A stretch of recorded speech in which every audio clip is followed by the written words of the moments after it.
Ebro in the morning, Laura Stiles Rosenberg, and the latest Brooklyn stick-up is taking place. Uncle Murda stole Mad Skill's whole life. Why you do that, man? You just took it. How you gonna do a year-end wrap-up? You know that Skill's one thing that he does every year. How you gonna come out with one? First of all, I heard he wasn't doing it no more. He did. Right? Did he do one? No, he did it this year. But I heard he wasn't doing it no more. So you feel like, I'm the one that should take over. And that's my type of lane anyway. When I start thinking about the yearly wrap up, I start thinking about, I talk like that, but I really go, I get a little deeper with it than Mad Skills would do. Like, I'm the guy that brought y'all Do Something that we had on Funk Flex mixtape. So I talk reckless. So I was thinking about this year, and there was a lot of things that happened. Like 2014 was kind of live. And I was like, it was real live. So I wanted to talk about it from my perspective and how I see things, like for real, no beating around the bush. So, no but you corners. do take responsibility for taking his whole thing. Of course, it was a jack move. But it was a jack move. But you are doing a different version of it. Yeah, I'm like I said, he does have a different kind of commentary. True. To it. Very I narrate different.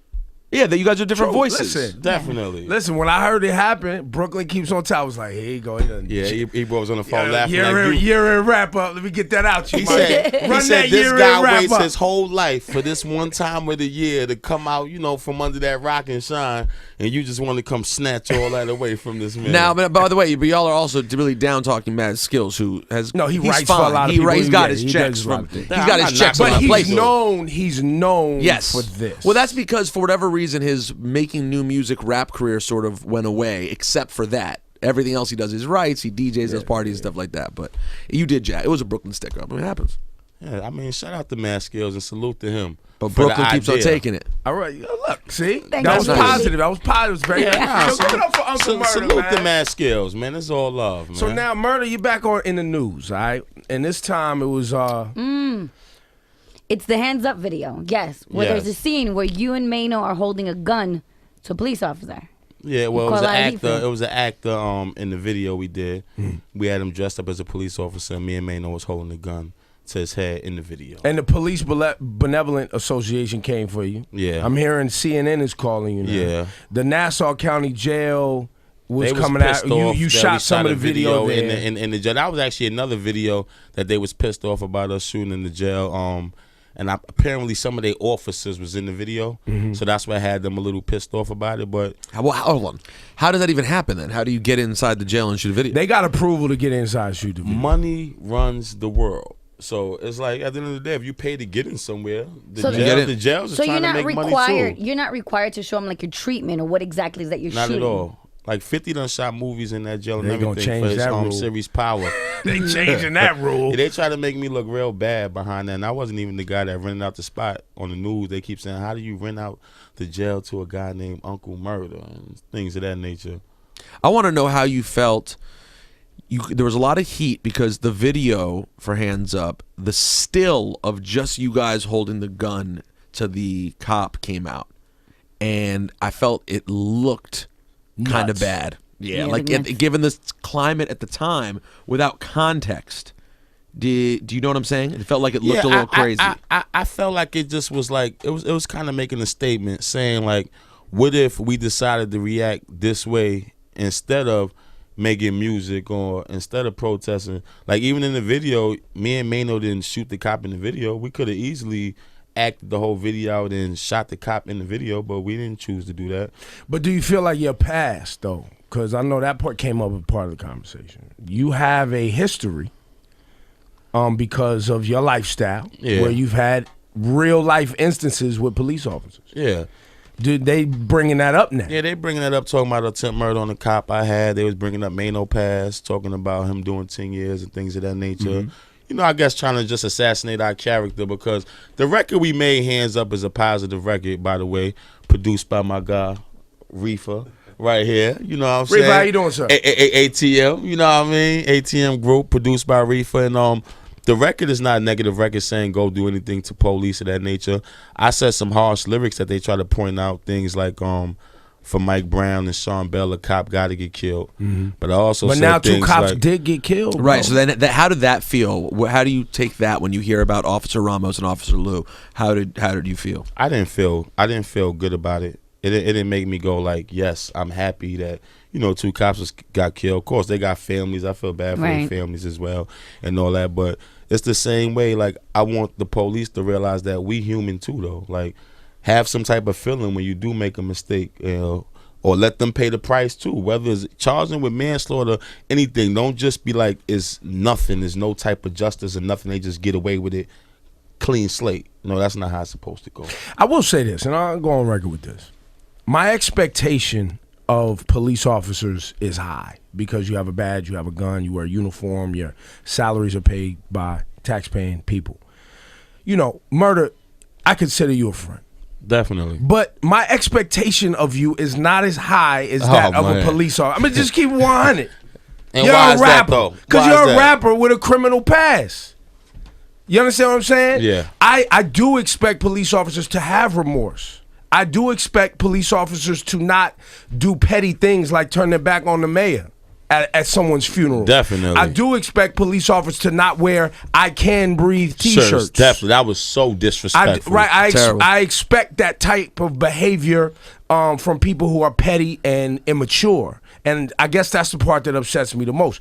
Uncle Murda putting out a video with Mano, who Mano has a criminal past as well. I'm like, listen, guys, they come from the street. They live this lifestyle, right? It was a lifestyle that they, unfortunately, the path that they took, right? Help us to where we at now, but you was able to turn that around. You make money doing something else. Definitely. So now people, what's interesting to me all the time is how a lot of times we expect artists to have this moral compass more so than we expected from politicians and police officers. I don't expect that from you. Definitely. I expect somebody with the name Uncle Murda, right, to make a video that is probably politically incorrect and is going to upset some Exactly, people. and things that's really going on in the streets. Like, that's what's really going on. That video is what's happening in the streets on a day-to-day basis. Some things don't even make the news or the media, and things is just happening in the hood that you might not never hear about unless you know somebody from that neighborhood. But of course, when you hear me give my music or my videos, I'm going to give you what's going on in the streets. That's it. I'm not here. I'm not trying to save the world, but I'm going to show you what's going on. The tone of that imagery you feel represented how people were feeling. Exactly. In your world. It did. So do you feel like people want to have violence against police officers? Do you feel like that's the tone? I think it's getting to the point where we getting fed up for nothing happening. Like, even from the projects I'm from, pink houses. Last month, a month and a half ago, a cop killed a kid in my projects, said it was a mistake. I mean, like, that's just it. Now, that cop was remorseful, though. That cop was very remorseful. He was remorseful, but got punished, right? I don't know. He didn't get indicted or nothing yet. The case is still, I guess, he ain't going to court yet. So. And, my thing is, like, you'll say a cop like him was remorseful or was a mistake.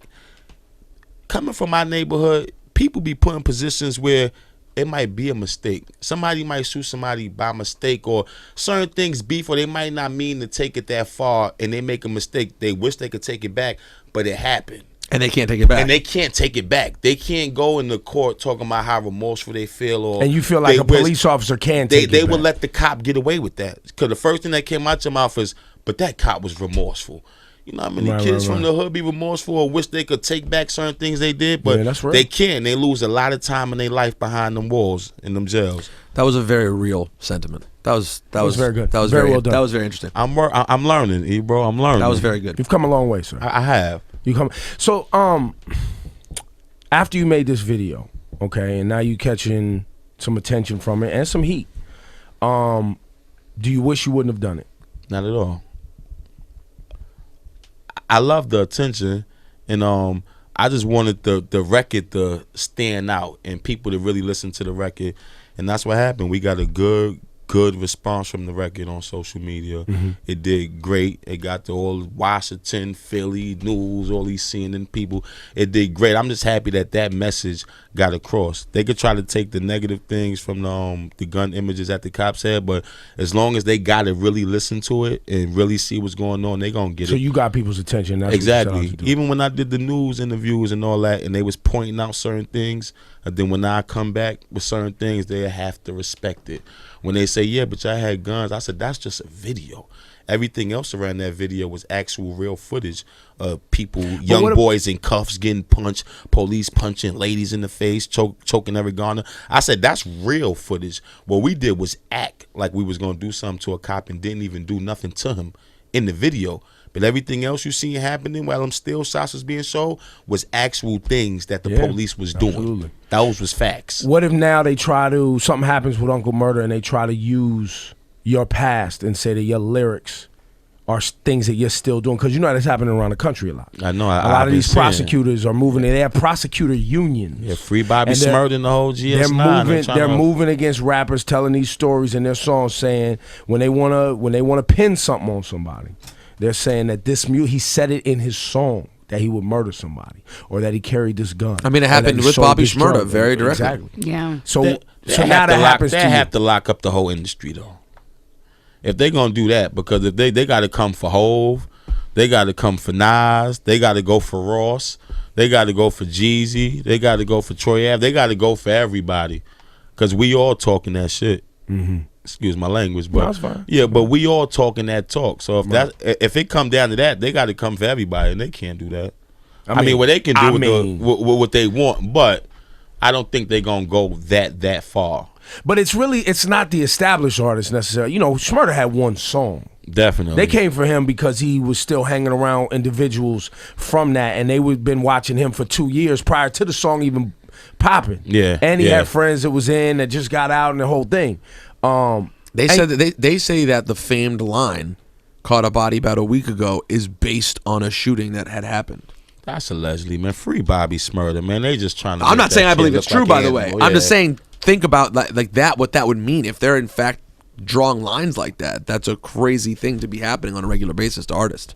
I don't think, my man Rod Diggs just went through that, in the feds and all that. They tried to use a lot of his lyrics against him in the case. I just don't think that's fair. I don't think you can prove like what a rapper saying in his lyrics and try to charge him with a crime or say this is his past, or I don't think. But I will tell you this: if there's an artist out there, you know what, you mentioned on the song that you were friends with Earl Hayes, right? Yeah, you said I was friends with Earl Hayes, yeah. I did a song with him, man. Rest in peace to Earl Hayes. I got to tell you, it was very weird to me when I read that article, and it said there was a song that he put out where he talked very directly about killing his girlfriend. I'm not gonna lie, that didn't make you feel a little weird? Yeah, that definitely did. Because when I read that myself, I was like, wow, that's kind of crazy. So that's the thing. So in some situations, I think it's ridiculous, but then it's a case by case. Some I think are like. And Earl Hayes is the one that killed the VH1 star. VH1 star. Stephanie, yeah, and was on Mayweather's label. Mayweather's team, yeah. He was crazy. You know him like that? Something was wrong with him? I knew Earl Hayes like way back. We were signed to Rough Riders together. Way back in the days. He from Detroit, Michigan, right, Coach? From Michigan. So I knew Earl Hayes way back. He was cool as hell. He just was a dope rapper. I mean, he actually jumped in one of my battles back in the days, like my first battle. A little emotionally unstable, probably, right? Which probably contributed to. He was what? I didn't know the Earl Hayes that did that. I didn't know him for that. Like I never seen. You never saw that he was a wild dude. I never seen that in him. Yeah. I just saw a dude that was real passionate for music. I never seen the other side of it. Well, Uncle Murda's here. We talking some real talk. On the Bobby Shmurda thing. I got a video with him coming out too. Yeah, Bobby say you got to collab with him. Yeah. Me and Bobby Smurda got a video coming out in a couple of weeks. I was also told, and I'm gonna ask you this because you've had run-ins with the police, real ones. You've done time, right? Little time, not like that. Yeah, I got lucky. I was told that it from people who were on the scene at the Bobby Shmurda studio that when the police went in there that day, they tore up all of the businesses, kicked in doors of like the entire. Trying to get to the studio. Damn. And when they finally got to the studio, right, they found everything that they found, the people there, and everybody's in handcuffs as they search the walls and the ceiling, tearing everything up. And one of the individuals there who had, helped, I guess, Shmurda's deal get put together was told by the police, "Oh, you're the one that helped these kids get out the hood. And you're the one that put money in these kids' pocket. We're gonna come see you too eventually. How dare you help these kids?" And I'm paraphrasing a little bit, but it was that tone. But that's and they said that to us? That was the tone. In your experience, because we all know, look, there's 35,000 cops on the NYPD. There's bound to be some assholes, right? And there's bound to be people, and you know, cops say inflammatory things to get a reaction out of you, just to get you to get emotional and make a mistake. What is your personal Uncle Murda tone towards police officers now at this stage in your life? I really try not to even have no type of communication with them. Like, you know, when they do approach me, of course, I try to be aggressive because I feel sometimes they could recognize you being weak, and you feel like they may take advantage of you. Yeah, they abuse their authority when they see that you're not willing to fight back. But you know, not saying that always work, because it ain't always work for me. I'm not gonna sit here and lie, but I like to let them know I'm not scared. I know my shit, and if you're gonna take me, take me. But if it's for nothing, like you wasting your time. But if you're gonna take me, take me. I don't want to answer no questions and none of that. I don't want to really do no. So you don't have. There's no police officers in your world that you cool with, that you know, that you some cool are cordial with. There's some. I see sometimes the hip hop police. They try to you know, make the rappers feel like, hey, all cops ain't assholes. You know, they try to show you a little love sometimes when they see you in front of the club. So I'm not gonna sit here like every cop is bad, but the ones that abuse their authority need to get dealt with just like a regular person that break the law. Interesting. That's it. Ebro, how do you respond? How were your interactions with police officers compared to? You know, if they say hi, I say hey. You know, I don't really have a lot of interactions with them. You know, every now and then be like, oh, we listen to the show. I'll be like, thanks. You know, of course, hey. You might get one of them PPM meters. Rock that meter while you in your patrol. I need the rating. You don't go through the negative aspects of. Well, I'm sure they've ran my plate a number of times and ain't nothing on it. Gotcha. You know, I'm sure they know where I live and they ain't nothing to be found. You know, I'm sure they've checked my files and there's nothing in them. So they're probably like, he's a square. See, but I know, for example, leave him alone. I know you don't have no problems with the police. I don't see my police interactions are very friendly. It's like I see him at 7-Eleven. What's up, guys? How are y'all good? If I see, the way I look at it is like this, though, and my relationship is completely different. I'm white, so I don't get hassled by police. But when I see cops, if they're in my neighborhood, see, this is what's so backwards, and honestly, black men couldn't even relate to this idea. If I see cops in my neighborhood, I'm like, good. I feel that means on this block, in this moment, I'm good. I don't have to worry about anything. I don't have to worry about people running up on me and definitely not like that where I'm from. No, exactly, at all. So when I see cops, I'm like, what's up, y'all good? All right, see you later. Blah, blah. If they listen to the show, that's awesome. Thankful like anyone else, of course. But what I was going to say was, so I don't really have many interactions. When I'm driving, never do I get stopped in New York. Speeding never have been. I've been stopped for one illegal turn in Manhattan ever in my life.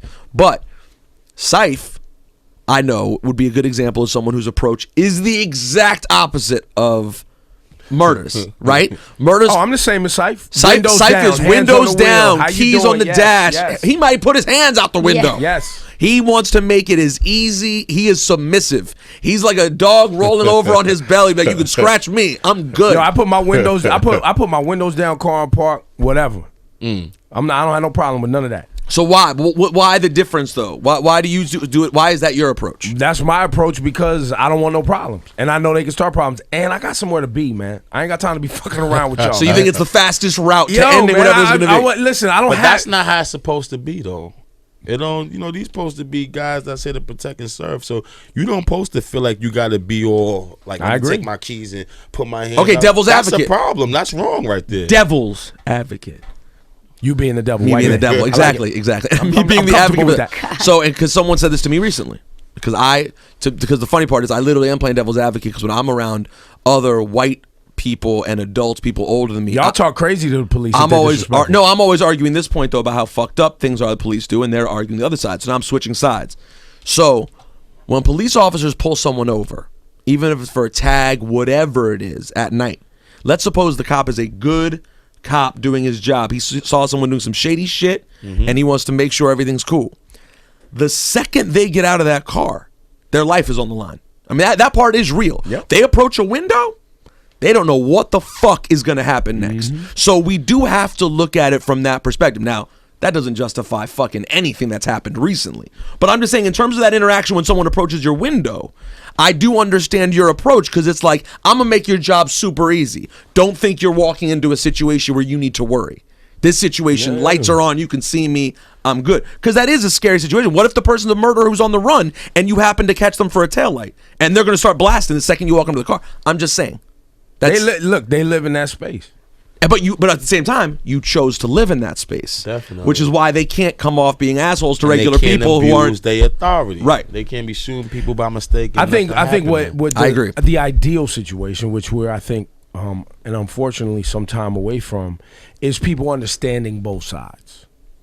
What you're expressing, right, is us looking at it through their lens, and what you're expressing is them looking at it through your lens. Definitely. And I think the problem is, and you have individuals like the one that turned their back on de Blasio, who refuse to look at it through the civilian lens. And you know they don't get it. The ones that turned their back, you know those are the ones, those are the problems right there. That you're right.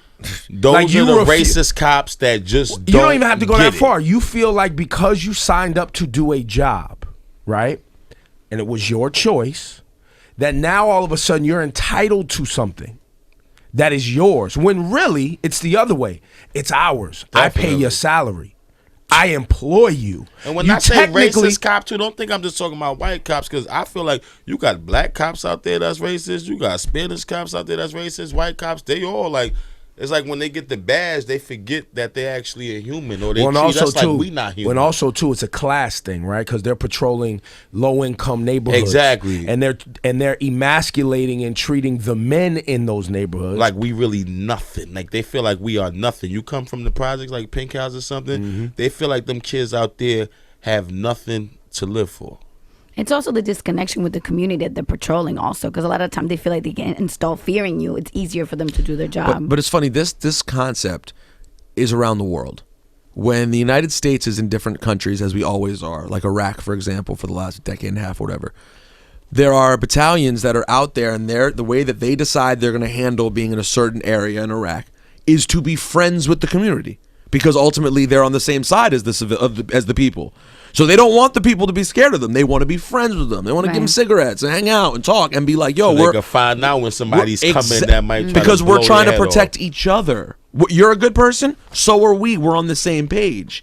Then there are other people, and the captain or whoever the fucking sergeant is or whatever, the way they handle shit might be like, no, we don't fuck with anyone. We assume they're all bad. Yeah. It's just the way you believe you should handle human beings, man. Definitely. And that's why this whole issue comes around to respect for other people and care for life. Definitely.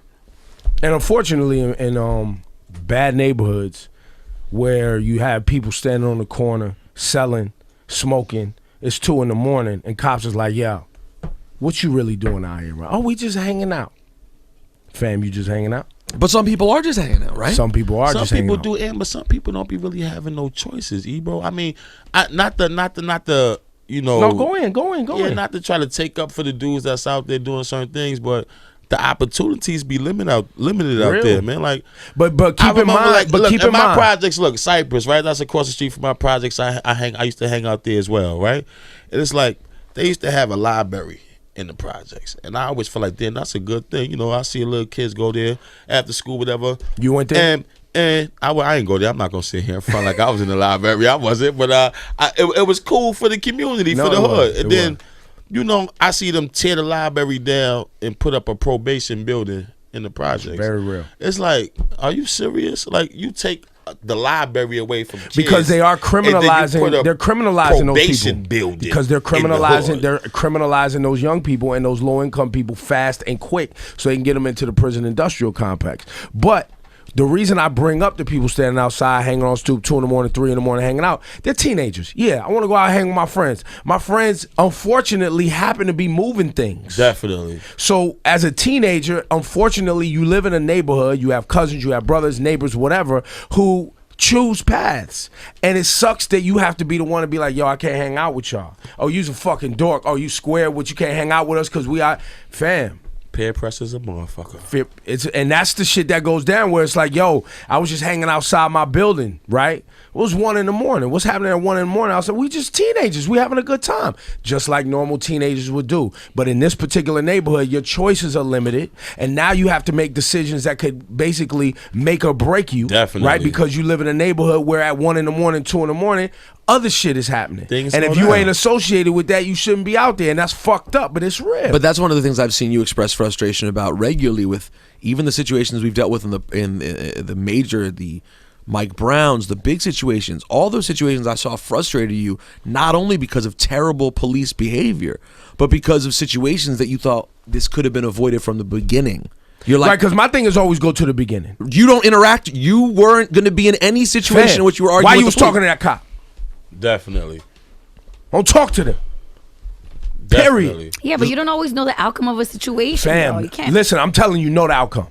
Well, and you're saying You said, but I think just because he talked to them don't mean that they got a right to shoot him Of down course if not. things Of course go not. left. No, But here's the thing, absolutely but not. you're- If it go left, I'm talking from the perspective of we can't Just control period, it. you wouldn't have did it Control from the yourself. beginning. Got you. Control yourself, because that's all you could control out here. That's what Mayor de Blasio was talking about with his son Dante. It's like, if I had a kid, if I had a black child and I was like trying to tell you to survive, I can't tell you can depend on the cops be good to you. I would say what you're going to do is make sure you never get in a situation where you're going to have to interact and they even have the opportunity to fuck with you. Because what you're And that's saying, fucked up that what it you're has to be that saying, way. Murder, is we shouldn't have to be that way. You're right. shouldn't. And you're right. And everyone agrees. definitely when our But tax guess dollars what? is the one that pays these but guys. guess what? But guess what? It's been That's that the way way. for a long time. Definitely. And at a certain point, we're going to have to be like, yo, we're looking out for our best interests. And when I say all right, I'm not talking even just black people. I'm talking whether you're from a low-income neighborhood, whether you're white, black, Asian, Spanish, whatever you are, right? I think a lot of times, while it's unfortunately disproportionately and unfortunately, a lot of black people live in low-income neighborhoods. Definitely. And that's why a lot of crime and happens in these in neighborhoods. us, right? But we that are low income in America, where it's all about money. It's all about money. It is. That's all just like you said in the beginning of this interview. If I got the money, I could go to the Nassau County Jail and film because they want to make money too. And when you live in a low income neighborhood, yes, too often they're looking at you like you don't matter. Is that wrong? Yes, but it's real. And we're going to have to start dealing with real instead of sitting up waiting for things to be fair and righteous and right, because that shit is bullshit. Definitely. It is. It ain't fair, it ain't righteous, it ain't right, and they don't give a fuck about you. As you could tell by them tearing down a library and putting up a probation center. building. Definitely. That's Like, code for we don't give a fuck about you. We actually don't even want you to stay here. Definitely. If you choose to stay here, guess what? This is what it is. We don't Yeah, want that's you what to you gotta do, educate yourself. Period. We want you to look up to these guys that's already done got in trouble. No education. Look up to the criminals that's going there. That's what we want you to be surrounded by. Okay, I'm going to push the conversation a step further. Keep then. going. So then why in our culture, hip-hop, do we choose? We have the right to choose. And we still put up criminals as Yes. who we should look up to. All of us do it. You know, All of us. And I'll go take before you jump in. I'll take it a step further. That's an American phenomenon. Oh, yeah, it's true. True. Mobsters, But the impact, I would argue, the is worse. Kennedy family. But the impact is worse Yes, for hip hop because yes. the kids who look up to it have less options. Yes. You know what I'm saying? So it's shittier circumstances. You know, it's the music definitely dictates a lot. That's why it's about just, the right guys got to get sometimes the Yeah, proper but light because your name is Uncle Murda. But at one point, it don't didn't you mean- want to even, change even your with name? my name, I did want to change my name, but even with my name being Uncle Murda, I'm a dude that people from the streets gonna want to listen to.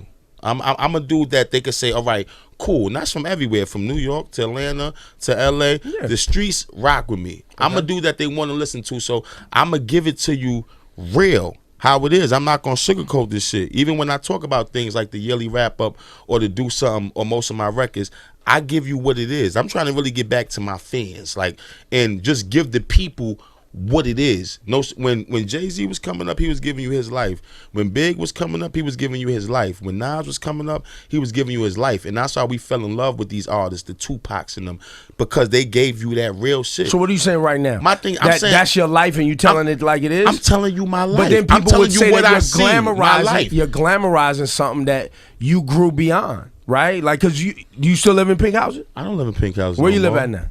Not in pink houses.